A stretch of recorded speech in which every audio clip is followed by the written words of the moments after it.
నమస్తే welcome to Abhinandana TV నేను మీ ఆదిత్య ముందుగా బులెటిన్ హెడ్లైన్స్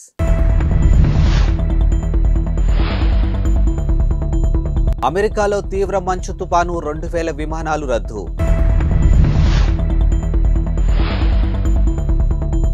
కమిటీలు దుర్గా పరమేశ్వరిని దర్శించుకున్న అగ్ర హీరో ప్రభాస్ గుర్తుపట్టని అభిమానులు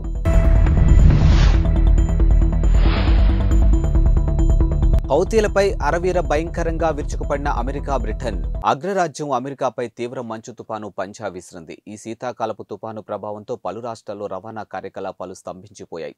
ముఖ్యంగా మిడ్వెస్ట్ చుట్టుపక్కల రాష్ట్రాలు అతలాకుతలమవుతున్న ఏకంగా 2000 విమాన సర్వీసులు రద్దయ్యాయి. ఇక మరో 2400 ఫ్లైట్స్ ఆలస్యంగా నడుస్తున్నాయని flight tracking website play operator com data స్పష్టం చేసింది. ఇక దీంతో వేలాది మంది ప్రయాణికులు ఎయిర్పోర్ట్లో చిక్కుకునిపోయి ఉన్నారు. ఇక రిపోర్టులు పేర్కొంటున్నాయి. చికాగోలోని ఓహేర్ అంతర్జాతీయ విమానాశ్రయంలో 40% విమాన సర్వీసులు రద్దు చేసింది. ఇక ఇందులో 36% విమానాలను ఈ ఎయిర్పోర్ట్ కు కావాల్సి ఉంది. ఇంకా చికాగో మిడ్వే ఇంటర్నేషనల్ ఎయిర్పోర్ట్ నుంచి వెళ్లాల్సినటువంటి ఇక్కడికి రావాల్సినటువంటి 60% విమాన సర్వీసులు రద్దయ్యాయి. ఇక డైన్వార్ ఇంటర్నేషనల్ ఎయిర్పోర్ట్, మిల్వాకీ మీచెల్ ఇంటర్నేషనల్ ఎయిర్పోర్ట్లతో పాటు పలు ఎయిర్పోర్ట్ల వద్ద పెద్ద సంఖ్యలో విమానాలు రద్దు చేసినట్టు మీడియా రిపోర్టులు పేర్కొంటున్నాయి. 737 మ్యాక్స్ 9 విమానాలు ల్యాండింగ్ లో ఇబ్బంది కూడా పెద్ద సంఖ్యలో ఫ్లైట్స్ రద్దు కావడానికి ఒక కారణం ఉంది. ఇక ఫెడరల్ ఏవియేషన్ అడ్మినిస్ట్రేషన్ మార్గదర్శకాలను దృష్టిలో పెట్టుకుని పెద్ద సంఖ్యలో విమానాలు రద్దు చేయాల్సి వస్తుంది. కర్ణాటకలోని దక్షిణ కన్నడ జిల్లా కటీలులో కొలువైనటువంటి దుర్గా పరమేశ్వరి అమ్మవారిని టాలీవుడ్ స్టార్ నటుడు ప్రభాస్ నిన్న దర్శించుకున్నారు. ఇక మాస్క్ ధరించి వచ్చిన ఆయనను ఎవరూ గుర్తుపట్టకపోవడంతో గమనార్హం. ఇక సలార్ సినిమా నిర్మాత విజయ్ కిరాగందూర్తో కలిసి కటీలు వచ్చినటువంటి ఆయన అమ్మవారిని సేవించుకున్నారు. ఇక ప్రభాస్ కు ఆలయ ప్రతినిధులు అమ్మవారి పటాన్ని బహుకరించారు. ప్రభాస్ అమ్మవారి చిత్రాన్ని అందుకుంటున్న ఫోటోను విడుదల చేశారు. అది చూసి అప్పటి వరకు అక్కడే ఉన్నవారు అయ్యో ఇప్పటి వరకు తమ పక్కన ఉన్నది ప్రభాసా అని ఆశ్చర్యపోయారు. ఇక గుర్తుపట్టలేకపోయినందుకు చింతించారు. ఇక ప్రభాస్ ప్రస్తుతం కల్కి 2898 సినిమాతో బిజీగా ఉన్నారు. ఈ సినిమాకు నాగ్ అశ్విన్ దర్శకుడు. ఇక మే 9న ప్రపంచవ్యాప్తంగా రిలీజ్ కాబోతుంది. ఈ సినిమాతో ప్రభాస్ సరసన బాలీవుడ్ సుందరాంగులు దీపికా పదుకొని, దిశా పటాని నటిస్తున్నారు. ఇక వైజయంతి మూవీస్ బ్యానర్ పై రూపొందుతున్న ఈ సినిమాకు సంతోష్ నారాయణ్ సంగీతం సమకూరుస్తున్నారు.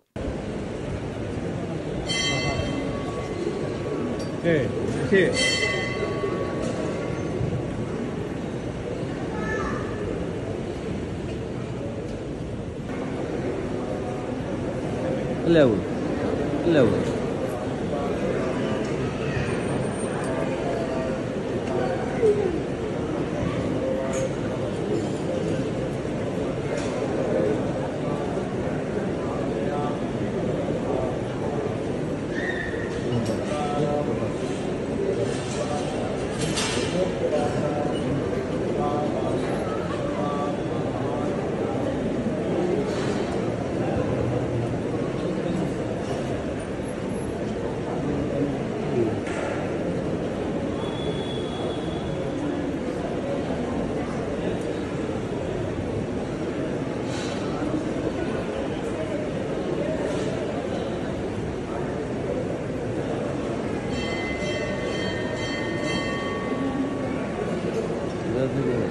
Hola. Regresale.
ఎర్ర సముద్రంలో ప్రయాణించే వాణిజ్య నౌకలపై తరచూ దాడులు చేస్తూ ప్రపంచ వాణిజ్యానికి తీవ్ర విఘాతం కలిగిస్తున్నటువంటి హౌతీ రైబల్స్పై అమెరికా, బ్రిటన్ అరవీర భయంకరంగా విరుచుకుపడ్డాయి. ఇక యోమెన్లో హౌతీ రెబల్స్కు సంబంధించినటువంటి స్థావరాలను లక్ష్యంగా చేసుకుని క్షిపణుల వర్షం కురిపించాయి. యుద్ధ విమానాలతో విరుచుకుపడ్డాయి. ఇక యోమెన్ రాజధాని సహా 16 చోట్ల 70కి పైగా లక్ష్యాలను ధ్వంసం చేశాయి. ఇక 100 గైడెడ్ ఆయుధాలను ఉపయోగించి ఆల్ డైలమీ వైమానిక స్థావరం, హోడైడా, తేజ్, హజ్నా, తమార్, సాడా నగరాల్లో విమానాశ్రయాలకు ఇతర శిబిరాలపై అమెరికా, బ్రిటన్ కలిసి దాడులు చేశాయి. ఇక అమెరికా, బ్రిటన్ దాడుల్లో 5గురు చనిపోయారని, మరో 6గురు గాయపడినట్లు హౌతీ రైబల్స్ ప్రకటించారు. ఇక ప్రతీకారం దాడులు తప్పవని అమెరికా, బ్రిటన్ దేశాలు హెచ్చరించారు.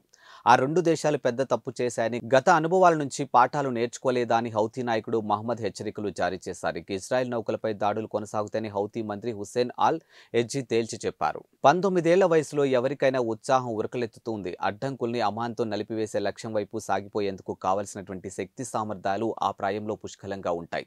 అన్నిటికీ మించి ప్రపంచం రంగులమయంగా కనబడుతుంది. కోరికలు ఎల్లలు దాటి స్వేచ్ఛగా విహంగాలై ఎగురుతూ ఉంటాయి. ఇంతటి అనుభవాలు పంచే వయసులో ఓ యువతి ఆశ్చర్యపరిచి నిర్ణయం తీసుకుంది. ఇక జైన సన్యాసిగా మారబోతుంది. కోరికలు మొత్తాన్ని మూటకట్టి అటక మీదకు ఎక్కించేసి మరో ప్రపంచంలోకి అడుగు పెట్టబోతుంది. ఆమె పేరు యోగితా సురానా. ఆంధ్రప్రదేశ్లోని చిత్తూరుకు చెందినటువంటి ఆమె కోరికలను, అనుబంధాలు, బాంధవ్యాలు త్యజించి జైన సన్యాసిగా మారాలని నిర్ణయించుకున్నారు. హైదరాబాద్ సోమాజిగూడలో మీడియా సమావేశంలో ఆమె ఈ విషయాన్ని స్వయంగా వెల్లడించారు. ఇక తల్లిదండ్రులు పద్మరాజ్ సురానా, స్వప్న సురానా జైన సామాజిక వర్గ పెద్దలతో కలిసి మాట్లాడిన అనంతరం ఈ విషయాన్ని వారు తెలిపారు. ఈ నెల 16న యోగిత సన్యాసిగా మారబోతున్నట్లు పేర్కొన్నారు. ప్రధానమంత్రి నరేంద్ర మోదీ ఇవాళ మహారాష్ట్రలో పర్యటించారు. ఇక ముంబైలో నిర్మించినటువంటి అత్యంత పొడవైన సముద్రం వంతెన అటల్ సేతును ప్రారంభించారు. ఈ భారీ ప్రాజెక్టును లాంఛనంగా జాతికి అంకితం చేశారు. అనంతరం ఆ వంతెనపై కొద్ది దూరం నడిచారు. ఇక వంతెనకు సంబంధించి ఏర్పాటు చేసినటువంటి ఫోటో ప్రదర్శన తిలకించారు. ఈ కార్యక్రమంలో మహారాష్ట్ర ముఖ్యమంత్రి ఏక్నాథ్ షిండే, డిప్యూటీ సీఎం దేవేంద్ర ఫడ్నవీస్ కూడా పాల్గొన్నారు. ముంబై, నవీ ముంబై ప్రాంతాలను కలుపుతూ సముద్రం మీదుగా సాగిపోయి ఈ వంతెన పొడవు 21.8 కిలోమీటర్ల వంతెన. ఈ వంతెన సముద్రంపై 16.5 కిలోమీటర్లు ఉంటుందని, ఈ వంతెన నిర్మాణంలో ముంబై, నవీ ముంబైలను మధ్య ప్రయాణ దూరం 20 నిమిషాలు తగ్గుతుందని మాజీ ప్రధాని అటల్ బిహారీ వాజ్పేయి గౌరవార్థం ఈ వంతెన అటల్ సేతు అని నామకరణం చేశారు. ఇక అటల్ సేతు నిర్మాణం 2016లో ప్రారంభమైంది. ఈ భారీ వంతెన నిర్మాణంలో ప్యారిస్లోని ప్రపంచ ఖ్యాత ఈఫిల్ టవర్లో వాడినటువంటి ఇనుము కంటే 17 రెట్లు అధికంగా ఇనుమును వినియోగించారు. ఇక అమెరికాలోని స్టాచ్యూ ఆఫ్ లిబర్టీ నిర్మాణానికి ఉపయోగించినటువంటి కాంక్రీట్ కంటే 6 రెట్లు అధికంగా కాంక్రీట్ను వాడారు. ఈ వంతెన కోసం 17.840 కోట్లు ఖర్చు చేశారు. కాగా అటల్ సేతుపై భద్రత కోసం పటిష్ట చర్యలు తీసుకుంటున్నారు. ఈ వంతెన పొడవున 400 సీసీటీవీ కెమెరాలు ఏర్పాటు చేశారు. ఇక వలస పక్షులైనటువంటి ఫ్లెమింగోలకు ఇబ్బంది కలగకుండా సౌండ్ బారియర్ టెక్నాలజీ ఉపయోగించారు. జనసేన పార్టీ అధినేత పవన్ కళ్యాణ్ నేడు స్వామి వివేకానంద జయంతిని పురస్కరించుకొని జాతీయ యువజన దినోత్సవం సందర్భంగా మంగళగిరిలో యువతీ యువకులతో సమావేశమయ్యారు. ఈ కార్యక్రమంలో ఆయన ప్రసంగిస్తూ అధికారంలోకి వచ్చాక యువత గొంతుకు అవుతారని ఉద్ఘాటించారు. యువత చెప్పే ప్రతి ఆలోచన తాను శ్రద్ధగా వింటానని తెలిపారు. ఇక అవసరమైతే అన్ని ఆలోచించి ప్రజా పాలసీగా తీసుకొని వస్తానని అన్నారు. ఈసారి జనసేన టీడీపీ ప్రభుత్వం వస్తుందని, వచ్చే ప్రభుత్వంలో జవాబుదారీతనం తీసుకొస్తామని పవన్ కళ్యాణ్ చెప్పారు. యువతకు మంచి భవిష్యత్తు కల్పించేలా భరోసా ఇస్తామని పేర్కొన్నారు. ఇక ఉక్కు నగరాలు, ఇనుము కండరాలు కలిగినటువంటి యువ సమూహమే జనసేన పార్టీకున్న బలమని తెలియజేశారు. ఇక బలగం వైసీపీ వంటి నేరపూరిత ఆలోచనలు ఉన్నటువంటి పార్టీతో పోరాడగలుగుతున్నాను అంటే యువత అండగా ఉండడం వల్లే. యువత నాలో తమను తాము చూసుకుంటారు. ఇక దశాబ్ద కాలం నన్ను అన్ని విధాలుగా నమ్మినటువంటి యువతకు నేను ఖచ్చితంగా అండగా నిలబడతాను అని పేర్కొన్నారు. యువతరం ఆలోచనలు ఎంతో విస్తృతంగా, విభిన్నంగా ఉంటాయని, నవతరం ప్రతినిధులతో ఎప్పుడు మాట్లాడినా ప్రతిసారి కొత్త ఉత్తేజం కలుగుతుందని పవన్ కళ్యాణ్ చెప్పుకొచ్చారు. ఇక దేశం కోసం, సమాజం కోసం తన వంతుగా ఏదైనా చేయాలన్న ఉద్దేశంతో రాజకీయ ప్రస్థానం ప్రారంభించానని వెల్లడించారు. ఇక సమాజంలో జరిగే విషయాలపై యువతకు ఎంతో కోపం ఉంటుంది. తనకు కూడా అంతే కోపం ఉంటుందని, కళ్ళెదుటే జరిగే దారుణాలపై తనకు కూడా ఆవేశం వస్తుందని వివరించారు. అయితే తన కోపం, ఆవేశం తాత్కాలికమైనవి కావని, సమస్య ఎక్కడుందో దాని మూలం వెతికి పరిష్కారం కోసం ఆలోచిస్తానని చెప్పారు. ప్లాస్టిక్ బాటిల్స్ ఉపయోగించవద్దని తెలంగాణ రాష్ట్ర మంత్రి కొండా సురేఖ ప్రజలకు విజ్ఞప్తి చేశారు. ఈ మేరకు ఆమె ఓ వీడియో సందేశం విడుదల చేశారు. అందరికీ నమస్కారం అంటూ ప్రారంభించారు. ఇక పొల్యూషన్ తగ్గించుకోవాలని, ఎన్విరాన్మెంట్ బాగుంటేనే మనం కూడా ఆరోగ్యంగా ఉంటామని అన్నారు. ఓ పర్యావరణ శాఖ మంత్రిగా నేను ఓ సందేశం ఇవ్వాలనుకుంటున్నానని, ప్లాస్టిక్ బాటిల్స్ అసలు ఉపయోగించవద్దని విజ్ఞప్తి చేశారు. ఇక ప్లాస్టిక్ బాటిల్స్ వల్ల పర్యావరణం దెబ్బతింటుందని అన్నారు. మనం, మన భవిష్యత్తు తరాలు వారు ఆరోగ్యంగా ఉండాలంటే పర్యావరణాన్ని కాపాడడం కోసం దయచేసి ఎవరూ ప్లాస్టిక్ బాటిల్స్ ఉపయోగించవద్దని కోరారు. గాజు గ్లాసులు మాత్రమే వాడాలని కోరారు. ఇది నా రిక్వెస్ట్ అని మన కోసం మనందరి కోసం చెప్తున్నానని పేర్కొన్నారు. ఈ సందర్భంగా కొండా సురేఖ ప్లాస్టిక్ బాటిల్ను చూపిస్తూ ఇలాంటి వాటిని ఉపయోగించవద్దని కోరారు. అలాగే గాజు గ్లాసులు, గాజు జగ్గును తీసుకొని వాటిని చూపిస్తూ ఇలాంటి ఉపయోగించాలని కోరారు. అందరికీ నమస్కారం. పొల్యూషన్ కాకుండా ఉండాలి, ఎన్విరాన్మెంట్ బాగా ఉండాలి. ఎన్విరాన్మెంట్ బాగున్నప్పుడే మనం కూడా ఆరోగ్యంగా ఉంటాము. కాబట్టి ఒక ఎన్విరాన్మెంట్ మినిస్టర్గా నేను ఒకటే మీకు సందేశం ఇవ్వాలనుకుంటా ఉన్నాను. ఇటువంటి ప్లాస్టిక్ బాటిల్స్ దయచేసి యూజ్ చేయకండి. దీనివల్ల పర్యావరణంలో పరిరక్షణకు ప్రాబ్లం అవుతుంది. మనం ఆరోగ్యంగా ఉండాలి, మన పిల్లల ఆరోగ్యంగా ఉండాలి, మన భవిత ఆరోగ్యంగా ఉండాలి అంటే తప్పనిసరిగా ప్లాస్టిక్ను నిర్మూలించాల్సిన బాధ్యత మనందరి మీద ఉంది. ప్రజలు ఇలాంటి సింగిల్ యూజ్ ప్లాస్టిక్ను వాడకుండా పర్యావరణ పరిరక్షణ కోసం మీరందరూ కూడా సహకరించాలని కోరు. కాబట్టి దయచేసి ఎవరు కూడా ప్లాస్టిక్ బాటిల్స్ యూజ్ చేయకండి. ఇలాంటి గాజు బాటిల్స్ తీసుకోండి. అవసరమైతే గాజు గ్లాసులలో ఇలా పోసుకోండి.